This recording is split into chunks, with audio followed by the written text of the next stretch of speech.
여러분 안녕하십니까? 저는 국제청렴경영 아카데미의 원장이고요. 오늘 이렇게 여러분들과 함께 청탁금지법을 가지고 같이 한번 생각해보는 시간을 갖도록 할 것입니다. 유튜브에서 찾아낸 동영상 속에서 아주 재미난 이야기가 하나가 있더라고요. 선행의 나비 효과. 우리가 잘 알고 있는 하나의 나비의 작은 날개짓이 바다를 건너가게 되면 커다란 태풍으로 바뀔 수 있는 그런 효과를 우리는 나비 효과라고 이야기하고 있고요. 그 앞에 선행이라는 말이 붙어 있습니다. 분명히 뭔가 좋은 행위를 한 효과가 또 더 나은 결과를 만들어낼 수 있다라고 하는 그런 의미가 담겨져 있을 것입니다. 자, 이런 동영상을 한번 여러분들과 같이 보면서 우리 한번 청탁금지법과 연계해서 같이 알아보는 시간을 갖겠습니다. 2015년도입니다. 미국에서 한 소방관과 리즈라고 하는 아름다운 소녀의 이야기입니다. 같이 좀 살펴볼까요? 2015년 7월 23일 두 명의 남자가 식당에 들어오고 있습니다. 커피와 아침 식사를 위해서 식당에 드는 것이죠. 식사를 끝내고 계산을 하려던 이들은 이미 계산된 것을 알게 되었습니다. 그리고 영수증에는 다음과 같은 메모가 있었습니다. 여러분들의 노력에 너무 감사드려요. 여러분들의 아침은 제가 살게요. 여러분들은 사람들을 위해서 남들이 두려워하는 곳으로 뛰어 들어가는 아주 멋진 분들입니다. 항상 감사합니다. 자, 소방관들의 아침을 대신 결제한 주인공은 그들의 주문을 받았던 바로 리즈라는 분이었고요. 리즈는 그들을 보자마자 소방관이라는 것을 알게 되었습니다. 그들이 새벽까지 화재를 진압하다가 아침을 먹으러 온 것을 짐작하고 리즈는 수고한 소방관들에게 작은 선물을 주고 싶었습니다. 그래서 리즈는 이 고민을 식사 비용을 대신 낸 것으로 해결을 했고요. 마찬가지로 야간 근무를 한 리즈의 행동에 대해서 두 소방관은 감동을 했다는 스토리입니다. 자, 여러분들은 이 동영상을 보고 어떤 생각을 하게 되었을까요? 청렴 전문가로서 저는 이 동영상을 보면서 여러 가지로 좀 생각해 볼 점이 많이 있었다라고 먼저 말씀드리겠습니다. 일단 이 동영상에서 과연 청탁금지법하고는 어떤 관계가 있느냐. 첫 번째, 식사값을 내준 리즈, 법 위반이 될 수 있을까요? 아닐까요? 한번 생각해 보겠고요. 식사 접대를 받은 우리 소방관의 경우도 마찬가지로 청탁금지법상 문제가 없을까요? 그러면서 종합적으로 우리 청탁금지법에서는 이러한 사안에 대해서 어떻게 정의가 되고 있는지 한번 알아보는 시간을 가질 것입니다. 그리고 마지막으로는 실제 이런 상황이 발생했을 때 여러분들 어떻게 해야 하는지에 대해서 같이 고민하는 시간을 가질 것입니다. 자, 식사 접대를 받은 소방관, 기본적으로 아름다운 우리 그 미화이긴 하지만 과연 접대라는 표현을 쓸 수 있을지 말지에 대해서 한번 생각을 해봐야 되는 것이죠. 이 소방관과 리즈 사이에 직무 관련성이 있을까요? 직무 관련성이 있다, 없다. 먼저 우리는 반드시 한번 생각을 해봐야 됩니다. 직무 관련성이 없다면 우리 공직자로서 소방관으로서 그냥 금품 100만 원 정도까지는 허용한다라고 하는 부분이 되겠고요. 만약에 직무 관련성이 있다. 그렇다면 원칙은 단 1원도 접대를 받아서는 안 된다. 예외적으로 몇 가지 예외사유가 있는데 음식물의 경우 기본적으로 원활한 직무수행, 사교, 의뢰, 부주의 목적으로 우리는 음식물비, 경조사비 아니면 선물 정도 받을 수 있다. 그러면서 그 허용 한도도 기본적으로 음식물은 같은 자리에서 같이 먹은 음식물에 대해서 3만 원까지 허용하는 부분이 되겠고요. 굉장히 중요합니다. 함께하는 식사. 그리고 선물의 경우에는 일반 선물 5만 원까지, 농수산 가공품에 대해서는 우리 15만 원까지 허용하고 있다는 것. 그리고 화화 우리 경조사비에 대해서는 금품 금액으로다가 인사를 할 경우에는 5만 원까지지만 인사를 할 경우에는 10만 원까지 허용한다는 부분 잘 알고 있을 것입니다. 기본적인 전제 리즈와 서방간 과연 직무관련성이 있을까요? 이것에 대한 입증 책임은 누군가가 이 사실에 대해서 신고를 하게 되면 신고를 당한 바로 서방관 또는 리즈가 우리는 직무관련성이 없어요. 아니면 직무관련성이 있긴 하지만 업무 수행을 위해서 이런 부분에 대해서 원칙적으로 소명을 해야 됩니다. 이런 소명을 피하기 위해서는 우리 원칙대로 가야 되는 거예요. 일체 받아서는 안 된다는 것이죠. 요건에는 또 하나 더 우리가 강조드렸지만 함께하는 식사가 아니었어요.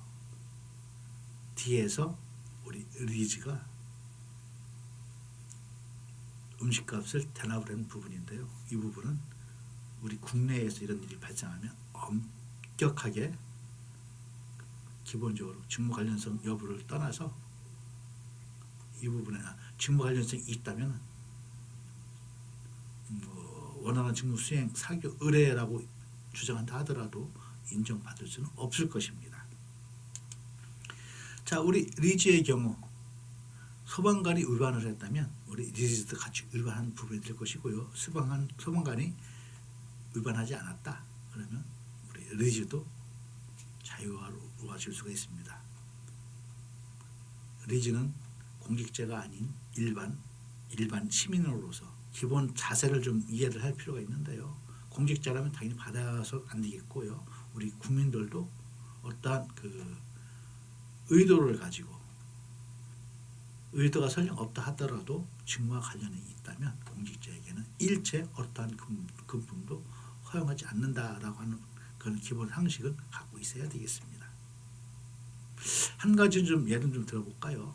스웨덴의 경우 어떤 한 소녀가 자전거를 잃어버렸는데 경찰관이 그것을 찾아줬습니다.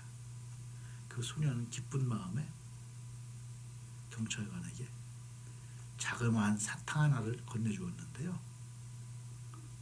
이 사탕을 받아먹은 경찰관 나중에 업무 수행과 관련해서 뇌물을 받았다고 그게 비록 사탕 하나일지라도 뇌물이라고 판단을 하고 그 경찰관을 징계한 사례가 널리 회자되고 있습니다. 우리나라의 경우에도 이런 부분들을 반면 교사로 삼아서 어떠한 경우라도 당연히 경찰관이라면 잃어버린 물건에 대해서 찾아주는 게 경찰관의 직무입니다. 그리고 그 소녀도 그 중에 하나 그 경찰관의 고객이 될 수가 있겠고요. 자, 이렇게 해서 소방관과 우리 리즈가 위반을 됐는지 안 됐는지에 대해서 좀 알아봤고요. 그렇다면 우리 청탁금지법에서 이러한 상황에 대해서 금품 수수 위반 여부에 대한 판단 어떻게 정의가 되어 있을까요? 여러분들 이 표 많이 보았을 것입니다. 기본적으로 우리는 두 가지를 염두에 둬야 되겠는데요. 첫 번째는 금액 기준, 두 번째는 직무 관련성. 먼저 금액 100만 원을 기준으로 해서 100만 원을 초과하는 금품을 수수한 경우에는 원칙적으로 직무 관련성을 따지지도 말고 받아서는 안 된다고 되어 있습니다. 100만 원 이하일 경우 그럴 때는 뭘 한번 휙 돌려봐서 저 사람하고 나하고 직무 관련성이 있다면 한 1원도 받아서는 안 되겠고요. 저 사람하고 나하고 직무 관련성이 없다면 우리는 100만 원까지는 허용한다는 것입니다. 그래서 이런 사실들을 위반을 했을 경우에 일단 일회에 100만 원, 연간 한 회계연도에 300만 원을 초과하는 금품을 받았다. 그러면 3년 이하의 징역, 3천만 원 이하의 벌금에 처해지게 되겠고요. 100만 원 이하일지라도 공직자가 직무와 관련 있는 사람으로부터 100만 원 이하를 받았다 하면 받은 금액에 대해서 또는 제공한 사람도 같은 수준으로 해서 같은 수수 금액의 2배에서 5배까지 과태료 처분을 받는다는 것입니다. 이러한 처벌을 면하기 위해서는 이러한 사실을 받은 사실에 대해서 즉시 지체 없이 신고를 한다거나 아니면 받은 금액에 대해서 반환 인도할 경우에는 이런 처벌을 면할 수 있다라고 하는 게 청탁금지법에 아주 기본적으로 나와 있는 내용이라고 하는 부분 강조해서 말씀을 드립니다. 자, 이제 실제 상황 속에서 우리 공직자, 우리 소방관 어떻게 했어야 할까요? 이런 일이 발생했을 때 여러분들 어떻게 하시겠습니까?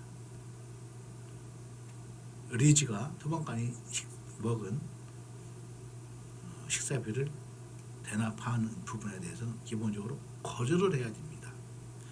금품수수와 관련해서는 이 공직자로서 거절뿐만이 아니라 이 사실에 대해서 누군가가 나한테 제공 약속한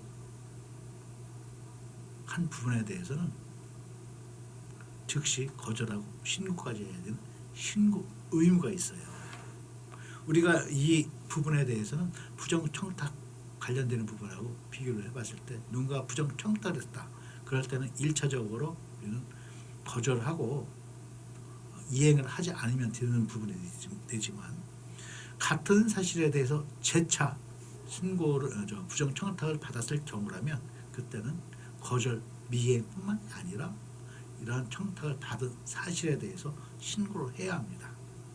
이처럼 부정청탁과 관련되는 부분과 금품 수수와 관련되는 부분, 신고에 대한 부분에 대해서 약간의 차이가 있다.